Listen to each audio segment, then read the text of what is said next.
મહાલક્ષ્મી છે અને એક મહાકાળી, એને ભદ્રકાળી કહેવામાં આવે. તો મહાલક્ષ્મી માતાજીનો મંદિર ભદ્રકાળી મંદિર સાથે હતું. જ્યારે કર્ણાવતી રાજા કર્ણે આ કર્ણાવતી વસાવ્યું ત્યારે, અને એ જગ્યા હતી જે અત્યારે જુમ્મા મસ્જિદ છે, ત્યાં ભદ્રકાળી માતા અને મહાલક્ષ્મી માતા એ બંને વિરાજમાન હતા. પણ વર્ષો ગયા પછી જ્યારે અમારા વડવાઓ પૂર્વજોએ આ મંદિરની મૂર્તિને ત્યાંથી લાવીને અને ભદ્રના કિલ્લામાં મૂકી અને ત્યાં એની પૂજા અર્ચના શરૂ કરવામાં આવી. એ વખતે મહાલક્ષ્મી માતાજી માટે કોઈ ત્યાં જગ્યા નહોતી, પણ એને ત્યાં એક ગાર્ડન જેવી આગળ જગ્યા છે. એ ગાર્ડન તો પછી જ બન્યું, એટલે ગાર્ડન જેવી એક જગ્યા હતી, ત્યાં એમને મૂકવામાં આવ્યું.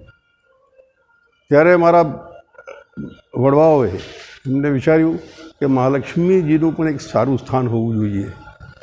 તો એમને એ વખતે અમદાવાદના કલેક્ટર હતા જીજી ડ્રીવ, 1938ની આ વાત છે, એના પહેલાંની વાત છે.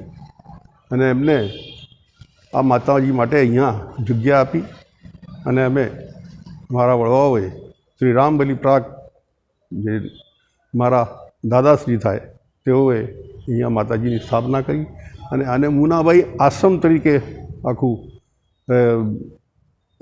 વિકસાવવામાં આવ્યું છે. આ જે મૂર્તિ હતી, જ્યારે ત્યાં ભદ્રકાળી માતાજી જ્યારે આ જુમા મસ્જિદની જગ્યા પર હતા, એ વખતે સ્વયંભૂ હતા.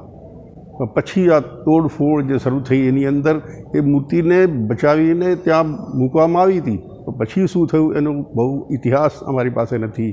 એટલા માટે અમારા પૂર્વજોએ માતાજીની મૂર્તિ સ્થાપિત કરી.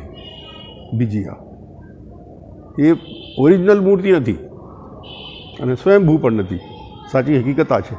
પછી આ એમને ત્યાંથી સ્થાપિત કરવામાં આવી છે. અને એટલા માટે જ આ મંદિર જે છે તે મહાલક્ષ્મી માતાજીનું સૌથી જૂનામાં જૂનું મંદિર છે. માટે આ રિવરફ્રન્ટ પર ઘણા લોકો શુક્રવારે તો ખૂબ જ લોકો દર્શન કરવા આવતા હોય છે અને માતાજીનો આશીર્વાદ પણ મળે છે.